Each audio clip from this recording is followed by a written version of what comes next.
Share है जो intraday के लिए नहीं बट से मीडियम टू लॉन्ग टर्म के लिए वेल पोजीशनड है। ये जनरल इंश्योरेंस में मार्केट लीडर्स है और मुझे लग रहा है कि इन्होंने अगर शेयर खरीदा है तो लंबी अवधि का टाइम फ्रेम रखिए। हालाँकि शॉर्ट टर्म में थोड़ा-सा भाव नीचे गिर चुका है, लेकिन अगर इनका नज़रिया कम से कम 12 टू 15 मंथ्स का नज़रिया है, तो मैं समझता हूँ कि पोस्ट कोविड जनरल इंश्योरेंस में डेफिनिटली एक अपटिक आएगी। और मुझे लग रहा है कि नॉर्मल सी अभी थोड़ी-थोड़ी करके वापस आ रही है। हालाँकि अभी ओमिक्रॉन का वापस एक जो थर्ड वेरिएंट आया है, उससे थोड़ा-सा बिज़नेस को इम्पैक्ट हो सकता है। लेकिन अगर इनका नज़रिया मीडियम टू लॉन्ग टर्म है, तो बहुत ही well managed blue chip company है। ये पोर्टफोलियो स्टॉक है, तो मैं समझता हूँ कि पैसा ज़रूर बनेगा, बट टाइम फ्रेम और जो टाइम विंडो है, वो उनको कम से कम लंबा रखना ज़रूरी है। तो यहाँ पे कोई जल्दबाज़ी ना करे, लॉस में मत बेचिए और हो सके तो थोड़ा एवरेज भी कर सकते हैं, बट नज़रिया 12 से 15 महीने का रखिए। अविनाश, इस पर आप राय दीजिए। साउथ इंडियन बैंक थोड़ी सी पुरानी खरीद है, 23 रुपए के आसपास की, और अब ये ट्रेड कर रहा है, देखिए 10 रुपए के भी नीचे अब तो है। एवरेजिंग कर करके इसमें इन्होंने अपनी जो क्वांटिटी और थोड़ी सी बढ़ा ली, लेकिन हमने देखा है कि बाकी बैंक्स थोड़े से चले हैं, दिग्गज बैंकों में रिटर्न अच्छे मिले हैं, कुछ मिड कैप साइज के बैंक चले हैं, लेकिन साउथ इंडियन बैंक में एक रेंज बाउंड एक ट्रेड हमने देखा है, और हमेशा इसमें यही हमने देखने को मिला है कि 10, 12, 14 रुपए के आसपास जाकर ये शेयर ठिठक जाता है। साउथ इंडियन बैंक को लेकर आपकी फिलहाल क्या राय है? क्या कुछ रिवर्सल के कोई संकेत हैं इसमें? क्या इसकी किस्मत बदलेगी, या फिर यहां से निवेश को कहीं स्विच कर लेना चाहिए? देखिए अभिषेक, मुझे लग रहा है कि इन्वेस्टर्स ने काफ़ी पैसा इसमें डाला है और मैं सुन रहा था कि 15-16 रुपए में इन्होंने निवेश किया है, अभी शेयर 10 रुपए के नीचे है। तो मेरी राय में इनको होल्ड करना चाहिए। देखिए, ये बैंक में डेफ़िनेटली जो एसेट क्वालिटी है, बैलेंस शीट है, वो सब ठीक-ठाक है। लेकिन कहीं न कहीं ऊपरी लेवल पे सेलिंग प्रेशर आता है और हमको लग रहा है कि ये बैंक में ऐसे भी मार्केट्स में रिपोर्ट है कि ये बैंक को कोई बड़ी बैंक आगे चल के टेक ओवर भी करेगी। तो ऐसा अगर कोई इवेंट होता है, तो डेफ़िनेटली इसमें जल्दी री-रेटिंग हो सकती है। अदरवाइज़ इनको लंबी अवधि के लिए ही ये शेयर होल्ड करना पड़ेगा। बैंक प्रॉफिट मेकिंग है, लॉस मेकिंग नहीं है और हमको लग रहा है कि स्लोली इस लेवल से थोड़ी वैल्यू बाइंग आ सकती है, प्रोवाइडेड इनके पास थोड़ा समय है। हालाँकि ये शेयर मार्केट्स के आउट परफॉर्मेंस के विपरीत चला है। ज़्यादा इनफैक्ट आउट परफॉर्मेंस नहीं हुआ है। लेकिन फिर भी मैं समझता हूँ कि 8 और 9 रुपए में पूरी तरह से रिस्क फैक्टर्ड इन है। यहाँ पे और कोई नेगेटिव्स आएँगे नहीं।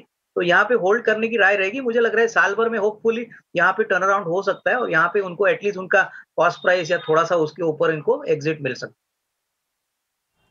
एवेन्यू सुपरमार्ट पर अविनाश जी आप राय दीजिए। देखिए, स्टॉक ने ज़बरदस्त कमाई करा के दी है, 5,900 तक के भाव हमने देखे।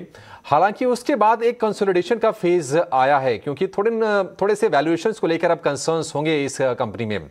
आप किस तरह से देख रहे हैं इनके निवेश को, और क्या सलाह होगी? ये शेयर अब कब फिर से चलना शुरू होगा? अभिषेक, मुझे लग रहा है कि देखिए एवेन्यू सुपरमार्ट्स एक ऐसी कंपनी है जो पब्लिक इश्यू के टाइम से काफ़ी आउट परफॉर्मेंस दिखा चुकी है। यहाँ पे जो सबसे बड़ी बात है वो बेसिकली टोटल एड्रेसेबल मार्केट है, जो इंडिया में रिटेल मार्केट है, वो काफ़ी सिग्निफिकेंटली बढ़ा है और इसमें एवेन्यू सुपरमार्ट में सबसे बड़ी खासियत ये है कि ये सबसे लो कॉस्ट रिटेल प्लेयर है। ज़्यादातर इनका मॉडल फ्रेंचाइज़ी लेड है और मुझे लग रहा है कि जिस प्रकार से अभी नए स्टोर्स डाल रहे हैं, मुझे लग रहा है कि आने वाले 2-3 सालों में ग्रोथ बढ़िया रहेगी। हालाँकि इन्वेस्टर ने जो प्राइस पे एंटर किया है वो थोड़ा ऊपरी लेवल का ज़रूर है। तो इनको अगर निवेश में से अच्छा पैसा बनाना है तो कम से कम 1.5-2 साल का नज़रिया रखिए, क्योंकि वैल्यूएशन जैसे आपने सही कहा काफ़ी सिग्निफिकेंटली प्रीमियम पे चल रहे हैं और जब तक अर्निंग्स ग्रोथ किक ऑफ नहीं होती, ओमिक्रॉन का वायरस का जो स्केयर है, केसेस जो अभी मुंबई में बढ़े हैं वो अगर कम नहीं होते, तो हो सकता है कि थोड़ी बहुत शॉर्ट टर्म में अंडर परफॉर्मेंस देखने को मिले। लेकिन अगर नज़रिया 1.5-2 साल का है, तो मुझे कॉन्फिडेंस है कि डीमार्ट अच्छी तरह से बाउंस बैक रहेगा और इनको डेफिनिटली अपने कॉस्ट प्राइस से भी अच्छी भाव मिलेगी, लेकिन टाइम फ्रेम लंबा रखना ज़रूरी है। तो मेरे ख्याल से अच्छा शेयर है, लेकिन इन्होंने थोड़ी-सी महँगे लेवल पे खरीदा है, तो टाइम फ्रेम लंबा रखिए और कम से कम 1.5-2 साल इसमें होल्ड की राय रहेगी। अविनाश जी, ओबरॉय रियल्टी पर आपकी क्या राय होगी? हमने देखा था कि रियल एस्टेट सेक्टर की एक थोड़ी सी रौनक वहां भी लौटी है, थोड़ी सी री रेटिंग होती हुई दिखी है, और मई से अगर हम अक्टूबर तक का जो दौर अगर देखें, तो वहां पर सारी की सारी कंपनियों के हमें स्टॉक्स में हमने एक अच्छी ग्रोथ देखी है। हालांकि यहां पर भी ऊपरी स्तर से थोड़ा सा प्रेशर है। 974 की खरीद है, लेकिन अब 850 रुपए के आसपास ये ट्रेड कर रहा है। ओबरॉय रियल्टी कंपनी तो मजबूत है, क्या यहां भी बने रहे अभी? नहीं, इनफैक्ट अभिषेक, यहाँ पे भी मैं समझता हूँ कि देखिए अगर ओबेरॉय रियल्टी का बिज़नेस मॉडल देखें तो ये ज़्यादातर मुंबई मार्केट में ऑपरेट करती है।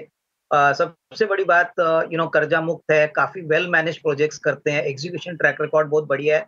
यहाँ पे भी मैं समझता हूँ कि अगर इनका नज़रिया कम से कम साल डेढ़ साल का है, तो रियल एस्टेट साइकिल अभी शुरुआत हो चुकी है। मुझे लग रहा है कि आने वाला साल दैट इज़ 2022 में भी रियल एस्टेट मार्केट में अच्छी तरह से रेसिडेंशियल स्पेस के लिए डिमांड रहेगी।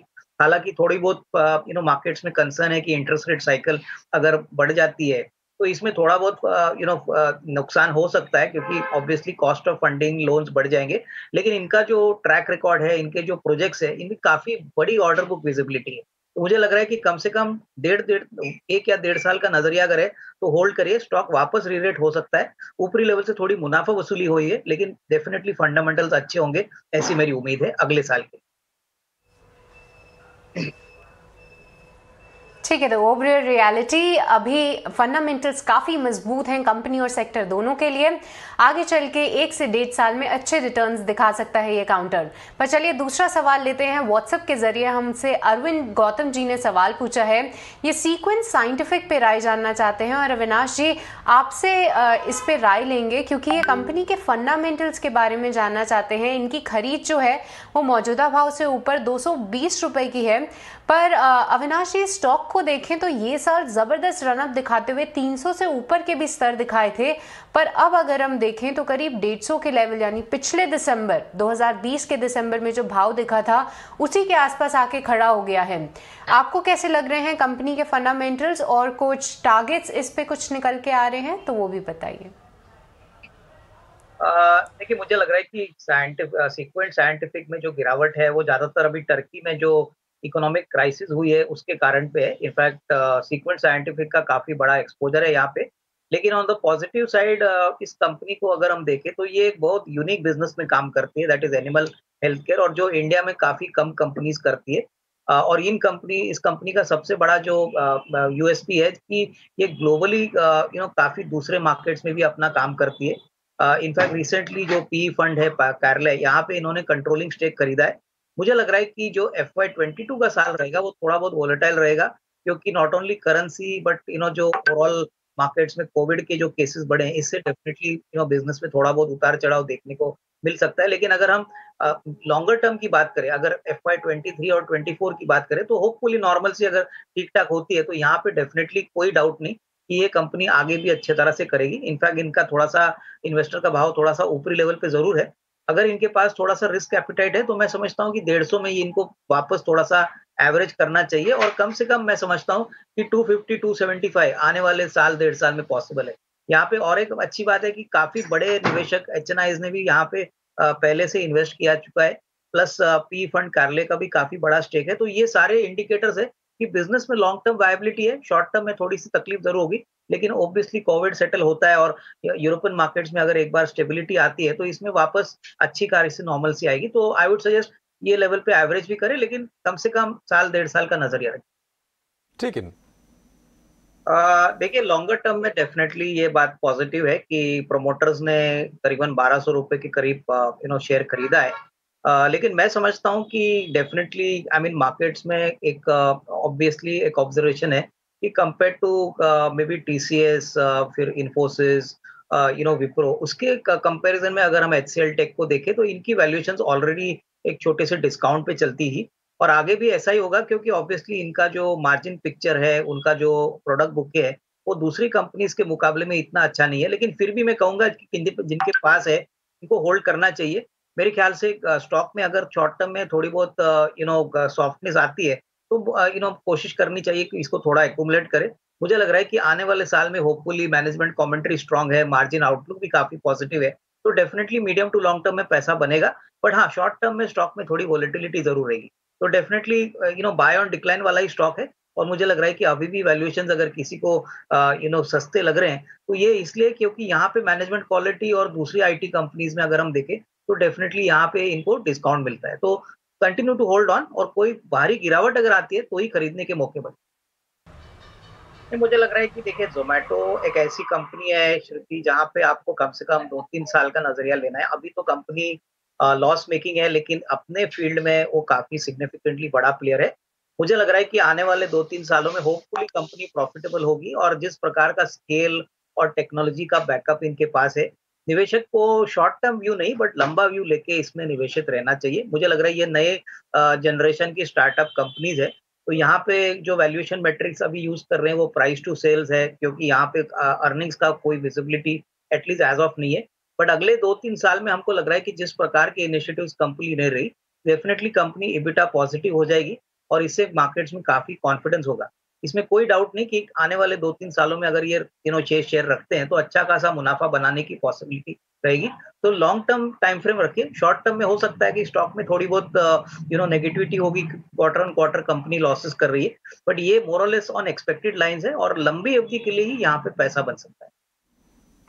ठीक है, तो जोमेटो में रणनीति साफ है, लंबी अवधि के लिए ही यहाँ पर पैसा बन सकता है। चलिए अगला सवाल लेंगे। नन्हेलाल वर्मा ने हमें व्हाट्सएप किया, इनके पास स्पाइसजेट के 100 शेयर हैं 67 रुपये 40 पैसे के भाव पर। अविनाश, इस पर आप ही राय दीजिए। स्पाइसजेट हमने देखा था कि जब ये नए विमान इन्होंने इंडक्ट किए थे अपने फ्लीट में तो स्टॉक में एक तेज़ी बनी थी। हालांकि लगातार कुछ न कुछ विवादों से, कुछ बुरी खबरों से भी ये कंपनी जूझती रही है स्पाइसजेट, और अब ये स्टॉक प्राइस है 67 रुपये के आसपास। हम ये देख रहे हैं कि ओमिक्रॉन की थोड़ी टेंशन है, ट्रैवल पे शायद थोड़े से रिस्ट्रिक्शंस लगने की आशंकाएं हैं। इसके अलावा अकासा भी अब लॉन्च को तैयार है इंडियन स्काईज में। आप ब्रांड आइडेंटिटी और अपने प्लेन्स रिवील किए हैं, तो थोड़ी सी कंपटीशन भी बढ़ेगी अभी सेक्टर में। स्पाइसजेट, इसके लिए आप किस तरह से स्थितियां पैन आउट होते हुए देख रहे हैं, और क्या इसमें निवेशित रहने की भी आप सलाह देंगे, या फिर बेहतर ये है कि अगर स्पेस में कुछ खरीदना है तो इंडिगो पर जाके दांव लगाएं? इनफैक्ट अभिषेक, आपने सही कहा कि देखिए एयर स्पेस में एक तो करोड़ की कीमतें बढ़ी है, दूसरा कोरोना का ओमिक्रॉन वायरस का इशू है, और सबसे बड़ी बात नई नई एयरलाइन आने वाली है प्राइवेट सेक्टर में, जो ऑब्वियसली एक लो कॉस्ट एयरलाइन के पॉइंट ऑफ व्यू से प्रेजेंट की जाएगी। तो डेफिनेटली हेडविंड्स स्पाइसजेट के लिए काफी सिग्निफिकेंटली चैलेंजिंग लग रहे हैं। और मुझे लग रहा है कि अगर हम एयरलाइन स्पेस की बात करें तो इंडिगो सबसे वेल पोजिशनड है। कंपटीशन अगर आती भी है तो इनके पास 50% मार्केट शेयर है। तो मेरे ख्याल से मोरलेस कॉस्ट प्राइस और मार्केट प्राइस निवेशक का मोरलेस सिमिलर है। तो मुझे लग रहा है कि इनको हो सके तो इंडिगो में शिफ्ट करना चाहिए, क्योंकि अगर एयरलाइन स्पेस में कोई कंपनी जो रेसिलेंट है और काफी balance sheet wise, capital allocation wise काफी स्ट्रांग है, तो वो इंडिगो रहेगी। तो मेरे ख्याल से स्पाइसजेट में निकल जाइए, क्योंकि तीसरी तिमाही के नंबर्स भी काफी खराब आने की उम्मीद लग रही है, और वहां पे मुझे लग रहा है कि और भी शेयर में गिरावट हो सकती है। तो आई वुड सजेस्ट दैट ये इंडिगो में शिफ्ट करे और लंबी अवधि की होराइजन रखे, कम से कम एटलीस्ट 12 to 15 मंथ्स, क्योंकि जैसे जैसे कोरोना के इफेक्ट निकल जाएंगे हमको लग रहा है कि यहाँ पे रीरेटिंग डेफिनेटली सिग्निफिकेंटली बड़े प्लेयर इंडिगो के लिए पहले आएगी। तो मेरी राय में इंडिगो में शिफ्ट करना चाहिए। अविनाश जी, आईडीएफसी बैंक को लेकर आप राय दीजिए। प्रॉब्लम कहाँ है इस बैंक में, क्यों नहीं चलता है? क्योंकि हमने देख रहे हैं कि 40 से 60 रुपए की रेंज में लगातार ये फंसा हुआ है, और कोविड का जब समय आया था तब तो और नीचे चला गया था। इसके लिए चुनौतियां कहाँ हैं? और ये बताइए कि अब ये चर्चाएं हो रही कि 2022 का जो साल होगा वो बैंकिंग का होगा, फाइनेंशियल का होगा। आईडीएफसी बैंक क्या एक सही प्लेस्ड बैंक है क्या इस सेगमेंट में निवेशित रहने के लिए, या फिर यहां से निकल जाए, या फिर दूसरी रणनीति ये होनी चाहिए क्या कि 40 रुपए के आसपास आए तो थोड़ा सा और अकुमुलेट कर लें? अभिषेक, मुझे लग रहा है कि देखिए आईडीएफसी फर्स्ट बैंक एक ऐसी बैंक है जो होलसेल बैंक से अभी रिटेल बैंक में कन्वर्ट हो चुकी है, और यहाँ पे इनके जो चीफ एग्जीक्यूटिव है मिस्टर वैद्यनाथन, वो एक्स आईसीआईसीआई बैंक के है। तो मैनेजमेंट क्वालिटी और बैंडविड्थ बहुत ही बढ़िया है। और दूसरी बात, कासा रेशियो देखते देखते अभी ऑलमोस्ट 50% हो चुका है। कंपनी ने Q2 में भी अच्छे नतीजे डिक्लेयर किए। मैनेजमेंट कमेंट्री भी काफी स्ट्रांग है। और सबसे बड़ी बात, जो वोडाफोन को लेके दिक्कतें थी, इन्होंने ऑलरेडी 50% अपना जो एक्सपोजर था वहां पे ऑलरेडी प्रोविजन की थी। और वोडाफोन में जो रिकवरी की बातें चल रही है, इसका अगर रियलिटी में फ्रक्टिफिकेशन होता है तो डेफिनेटली आईडीएफसी फर्स्ट बैंक को काफी फायदा होगा, क्योंकि इनके लिए ऑलरेडी 50% एक्सपोजर उन्होंने राइट ऑफ किया था। मेरे ख्याल से रिटेल बैंक में ये काफी सस्ता बैंक है। अगर किसी को लंबी अवधि के लिए यहाँ पे एक्सपोजर लेना है तो डेफिनेटली इसमें कोई डाउट नहीं कि आगे चल के वैल्यू क्रिएशन आएगा। यहाँ पे ऐसी भी बातें हो रही थी कि आईडीएफसी और आईडीएफसी फर्स्ट का वापस एक रिवर्स मर्जर होगा, और ये अगर होता है तो डेफिनेटली बैंक को काफी फायदा होना चाहिए। तो मुझे लग रहा है कि आने वाले साल में ये सारे मुद्दों पे, इश्यूज पे डेफिनेटली मार्केट क्लोजली मैनेजमेंट को वॉच करेगा। बट कोर बैंकिंग बिजनेस काफी अच्छा चल रहा है। इनफैक्ट इन्होंने क्रेडिट कार्ड्स में भी एंट्री की है, जो काफी कॉम्पिटिटिव है और दूसरे प्लेयर्स के कंपेरिजन में काफी सस्ते हैं। तो मेरे ख्याल से बैंक बहुत ज्यादा एफर्ट कर रही है कि रिटेल में अपने नए प्रोडक्ट्स और नए कस्टमर्स जोड़ने के लिए। तो ये उन्हीं इन्वेस्टर्स के लिए जो थोड़ा-सा पेशेंस रखते हैं। ये शेयर डेफिनिटली चल सकता है, अगर इतने अच्छे फंडामेंटल्स है, तो हमको ये यकीनन लगता है कि कम से कम 12 से 15 महीने में यहाँ पे कम से कम 65-70 का नियर टर्म का टारगेट बन सकता है। हालाँकि ये थोड़ा-सा स्लो मूविंग स्टॉक है, but on the down side मुझे लग रहा है कि जो भी नेगेटिव्स है, वो ऑलरेडी प्राइसेज़ में फैक्टर्ड है। तो जिनको लंबी अवधि के लिए खरीदना है, मेरे ख्याल से अभी भी काफ़ी अच्छा प्राइस है, बट ऑब्वियसली टाइम फ्रेम कम से कम साल, 1.5 साल रखना चाहिए। अविनाश जी, आपकी ही राय लेंगे इस पे। विपुल जी के पास 20 शेयर्स हैं और इनकी खरीद का भाव मौजूदा भाव के ही आसपास 3021 का है। ये जो पर्टिकुलर काउंटर है, सितंबर महीने में 5000 तक के लेवल्स दिखा रहा था और अब वहां से लेकर अब तक 40% की गिरावट देखने को मिल गई है। हमें पता है मार्जिन प्रेशर्स हैं, बट आपकी क्या राय रहेगी कि अभी इस काउंटर से निकल जाना चाहिए और गिरावट देखने को मिल सकती है, या फंडामेंटल्स मजबूत हैं और आगे का नजरिया पॉजिटिव है? आई थिंक मुझे लग रहा है कि बालाजी एमाइन्स की बात करें तो हाँ, प्राइस करेक्शंस काफ़ी सिग्निफिकेंट है। लेकिन हम समझते हैं कि देखिए प्लास्टिसाइज़र्स और एमाइन्स में बहुत कम ऐसी कंपनीज़ है जो इंडिया में बड़ी स्केल के ऊपर ऑपरेट करती है, और उसमें बालाजी एमाइन्स भी प्रेज़ेंट है। मुझे लग रहा है कि इनका जो प्रोडक्ट एप्लीकेशन है वो बहुत सारे सेक्टर्स में जाता है, जैसे कि फार्मास्यूटिकल्स है, एग्रोकेमिकल्स है, स्पेशलिटी केमिकल्स में है।